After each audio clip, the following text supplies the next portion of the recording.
प्रभु राम देव भगवान अल्लाह खुदा ईश आदि नाम एक ही शक्ति के हैं। वो कैसा है, कहां है, कैसे मिलता है, किसने देखा है?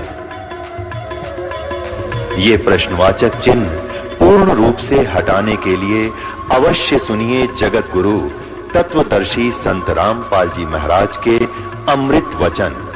शिकारी बनकर शिकार मारेगा, दुनिया जीव हिंसा करेगा, राजा एक दूसरे के साथ लड़के करेगा, यानी फिर कर्म फोड़ेगा, फिर इसको कहाँ भेजेंगे? नरक में ठोकेंगे, नरक भोगकर फिर पृथ्वी पर आएगा, फिर ये कुत्ता बनेगा, ये चुनक ऋषि, और इसके सिर में कीड़े पड़ेंगे, जख्म, और जितने ये जीव हिंसा करे थे बाणदाता चक्रवर्ती राजा के, वो कीड़े उसको चुन चुन कर खाएंगे। तो इसलिए गीता ज्ञानदाता 7वें अध्याय के 18वें श्लोक में कहता है कि ज्ञानी आत्मा है तो उद्धार, ये चले थे तो परमात्मा प्राप्ति के लिए, लेकिन इनको तत्वदर्शी संत ना मिलने से ये अपने आप निष्कर्ष निकाल कर एक दूसरे से सुन सुना कर और ये समर्पित हो गए मेरे पे।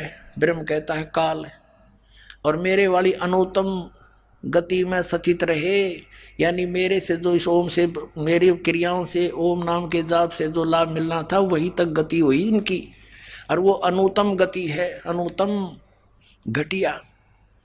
अब इस तो बुंडी की घटिया होगी, सारे जीवन डले डोए, और फिर एटम बम बन गया बबूल का पेड़। आम के स्थान पर संत तो आम के पेड़ होने चाहिए, डले मारो उसको भी फल दे, और ये बबूल मड़ा हाथ ला दे तो गट जा उस बिल्डिंग ततीये की तरह। इनको ऋषि कहा करते थे हम, परमात्मा ने आंख खोल दी हमारी। तो इसलिए कहा कि है तो अच्छी आत्मा, लेकिन मेरे वाली अनुत्तम घटिया गति में सचित रहे। क्यों? क्योंकि इनको तत्वदर्शी संत ना मिला। इसलिए 18वें अध्याय के 62वें श्लोक में कहा है कि अर्जुन तू सर्वभाव से उस परमेश्वर की शरण में जा, उसकी कृपा से तू परम शांति और सनातन परम धाम को प्राप्त होगा। तो पुण्यात्माओं, परमात्मा ने 600 वर्ष पहले कहा था, 3 देव की जो करते भक्ति उनकी कदे ना होवे मुक्ति। और आज इन सब सदग्रंथों ने समर्थन किया, Kabir is God, Kabir is God. बोलो सतगुरुदेव। परम पिता परमात्मा पूर्ण ब्रह्म सारी सृष्टि के रचनहार, पूर्ण परमात्मा सर्व सृष्टि रचनहार, ये कबीर साहब जी हैं, कबीर परमेश्वर जी हैं। ये हम सभी आत्माओं के पिता हैं। पूरी सृष्टि असंख्य ब्रह्मांडों के रचनहार हैं। पुण्यात्माओं, हम यहां काल के जाल में फंस चुके हैं। 21 ब्रह्मांड इस काल भगवान का शासन है, इसकी प्रभुता है 21 ब्रह्मांड में। एक ब्रह्मांड के अंदर 14 लोक और साथ में ये पृथ्वी लोक, स्वर्ग लोक, पाताल लोक और 88,000 खेड़े, ब्रह्मा विष्णु महेश, 88,000 ऋषि, 33 करोड़ देवता, 18 भार बनमाला, 96 करोड़ मेघमाला, 49 कोट पृथ्वी, ये एक ब्रह्मांड के अंदर सामग्री होती है। ऐसे ऐसे इस काल भगवान के 21 ब्रह्मांड हैं। इन 21 ब्रह्मांडों का भी फिर एक ही ग्रुप है। जैसे भारतवर्ष के अंदर प्रांत भिन्न भिन्न हैं और उनका मेन कंट्रोलर प्रधानमंत्री व राष्ट्रपति जी है, इन सभी प्रांतों को मिलाकर भी एक ही देश कहलाता है। ऐसे ही जानो, इस काल के 21 प्रांत हैं ओवरऑल ये कंट्रोलर है। इसको सरपुरुष भी कहते हैं। हम इस काल के लोक में अपनी गलती से आ गए। हम सतलोक में रहा करते थे, जहां पर जरा और मरण नहीं है। जरा मीन वृद्धावस्था, बुढ़ापा, और मरण मृत्यु नहीं है। वहां पर किसी भी वस्तु का अभाव नहीं है। वहां कोई भी कार्य आपको नहीं करना पड़ता है। आपका शरीर ये 5 तत्वों से बना हुआ पुतला नहीं होता, एक तत्व से बना हुआ आपका शरीर होता है, जिसमें नाड़ी तंत्र नहीं होता है, जिसके कारण ना बीपी हाई होता, ना लो होता। वहां किसी भी पदार्थ का अभाव नहीं है। जो यहाँ की 4 मुक्तियां हैं, ये तो क्षणिक हैं, इनका तो अंत होता है। यहाँ के भगवान ने, यहाँ के स्वामी काल ने, ज्योति निरंजन ने, जिसको सरपुरुष भी कहते हैं और इसको ब्रह्म भी कहते हैं, इसने सभी पदार्थों का और सभी व्यवस्था का सतलोक की नकल करके बनाया है। उसका प्रतिबिंब डाल रहा है। अब जैसे एक तो सोने का आभूषण हो, एक पीतल का हो, वैसा ही हो, लेकिन उसकी क्वालिटी और कीमत में दिन रात का अंतर होता है। ऐसा ही समझो, वहां पर भी हम सभी का ऐसा ही शरीर है, मनुष्य सदृश शरीर है, और ऐसी ही आपकी सृष्टि होगी, आपका परिवार होगा, और वो ऐसा परिवार होगा जिसमें ना कोई रोग होगा, ना मृत्यु होगी, कोई अभाव नहीं होगा। यहां जो बुरा हाल हुआ पड़ा है, ऐसा वहां कुछ नहीं है। तो पुण्यात्माओं, जैसे किसी व्यक्ति को यहां बरवाला में प्लाट मिला हुआ है, मकान बना रखा है, और उसको कोई कहे कि चलिए आप चंडीगढ़ के अंदर,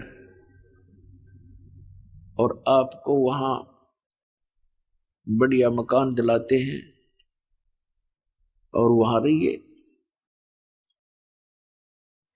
तो जिस व्यक्ति को वो तुलना का पता होगा कि वो बहुत अच्छा शहर है, बरवाला की तुलना में वहाँ सब सुविधाएं अधिक हैं, तो शायद ही कोई ऐसा होगा जो वहाँ ना जाने की इच्छा करे, और वहाँ व्यवसाय यहाँ से अच्छा होगा, बहुत अच्छा होगा, कोई 1000 गुना होगा, तो तुरंत त्याग देगा बरवाला को। तो जब तक आप जी का ये विश्वास नहीं होता कि सतलोक के अंदर ऐसा सुख है, तो आपकी इच्छा बन ही नहीं सकती। तो ये कहां से विश्वास हो, उसका कुछ आधार तो बनाना ही पड़ेगा आपने, कि हम इस आधार से तो मान सकते हैं कि वहां ये व्यवस्था है।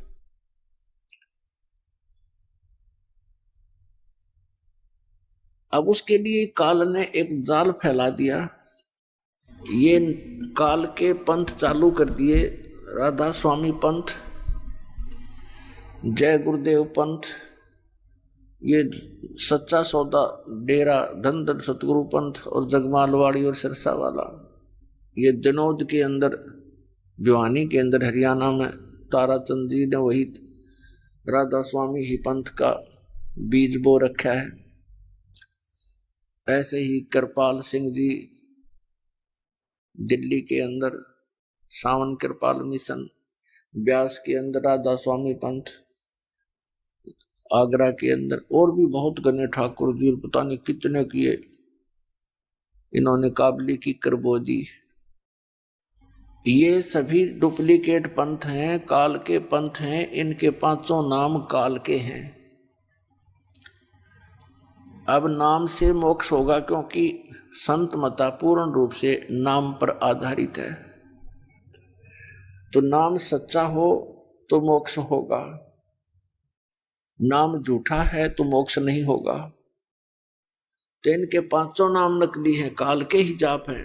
जहां आशा ताबासा हुई, अब जहां की टिकट बनवा रखी है जहाज तो वहीं जा छोड़ेगा आपको। तो इन्होंने काल की टिकट बना रखी है आपकी, और आप काल के ही जाल में रहोगे। तो इन्होंने क्या बताया है, एक निरंकारी पंथ है और एक ये अंसादेश पंथ है जो सतपाल जी महाराज और ये प्रेम राउत बाल योगेश्वर जी अमेरिका दीविनों के बहुत गुना प्रचार कर रखे। काबली की करता अपने आप उग जाया करे, ना बोन की जरूरत ना पड़ती, ना देखभाल की हो सकता। आम के पौधे लगा के देखो तो सब नकली पंथ हैं, मनमुखी साधनाएं हैं, निराधार उनके मंत्र हैं, किसी भी सदग्रंथ से मेल नहीं खाते और कोई उनकी मर्यादा नहीं है, जिस कारण से भोले श्रद्धालु उनको परम संत मानकर उनकी शरण ग्रहण करके अपना जीवन नष्ट कर रहे हैं। ये क्या बताते हैं कि सतलोक के अंदर परमात्मा नहीं है, केवल प्रकाश ही प्रकाश है। और वहां मुक्त आत्माएं जो यहां से मोक्ष प्राप्त करके जाती हैं, वो सतलोक के अंदर ऐसे समा जाती है सतपुरुष में जैसे बूंद समुद्र में, वो एक भाव हो जाता है, एक रस हो जाती है। बताओ। और इस आधार से भी करोड़ों प्राणी उनके पीछे लगे हुए हैं, उन्हें ये नहीं सोचा कि ये क्या कह रहे हैं, और निराधार व्याख्या बना रखी है। तो इसके लिए हमने ये कौन सी सच्ची है, उन सभी संतों की बातें सत्य हैं या ये दास बताने जा रहा है आपको वो सत्य है, इसका निर्णय कैसे होगा? इसका निर्णय होगा अपने सदग्रंथों से और उन महापुरुषों से जिन्होंने परमात्मा को प्राप्त किया, सचखंड को देखा और फिर वापस आए। जो व्यक्ति वहां जाकर के वापस आया है तो वो जो बताएगा वह सच्ची होगी, वो सत्य होगा। अब एक तो स्वयं परमात्मा ने आके ज्ञान दिया, परमेश्वर कबीर जी ने। अब परमेश्वर कबीर जी ने जो ज्ञान दिया, प्रथम तो वही फाइनल है। अपने द्वारा रची हुई सृष्टि को परमात्मा ही ठीक ठीक बता सकता है। उन्होंने आकर के स्वयं ये ज्ञान दिया, उसके बाद उस परमेश्वर ने हमारे लिए, परमात्मा ने कृपा की, हमें करतार्थ किया, उन महापुरुषों को सचखंड दिखाया, सतलोक, और फिर वापस छोड़ दिया ताकि वो गवाह बने कि सतलोक के अंदर सचमुच ये व्यवस्था है। अपने आत्माओं, परमात्मा ने एक और दया करी अपने पे। अपनी अमृतवाणी में उन्होंने सब कुछ लिख दिया, लेकिन वो अमृतवाणी इतनी लंबी चौड़ी बना दी, इस तत्व ज्ञान को उसके अंदर छुपा दिया। और साथ में उन महापुरुषों से भी कह दिया गया था कि अभी इस यथार्थ ज्ञान को केवल तुम इन श्लोकों के माध्यम से ही बताना, गद्य भाग से मत बोलना। तो उन्होंने पद्य भाग में यानी दोहों और शब्दावलियों के माध्यम से ही अपना वहां का ज्ञान दिया, सतलोक और सचखंड का। उन्होंने गद्य भाग में नहीं बोला और वो लिपिबद्ध किया गया। उस पद्य भाग को समझना जन साधारण के बस की बात नहीं। या तो परमात्मा ही बता सके या वो संत ही बता सकते हैं जिन्होंने वो वाणी बोली, या फिर उनका कृपा पात्र जिसको परमात्मा सद्बुद्धि देते हैं, वो फिर उन गूढ़ रहस्यों को परमात्मा की प्यारी आत्माओं के समक्ष सरलार्थ करता है। तो परमात्मा परमेश्वर कबीर जी ने हमारे ऊपर एक विशेष रजा बख्शी कि उस तत्व ज्ञान को इस समय तक ऐसे तरीके से लाए कि इन काल के दूतों को समझ में नहीं आई। ये राधा स्वामी पंथ तथा सच्चा सौदा पंथ ये एक ही कुएं का जल है। आगरा से श्री शिवदयाल जी से इस पंथ का ये प्रारंभ मानते हैं राधा स्वामी का। आगरा से ही एक जयमल सिंह जी नाम के पुण्यात्मा श्री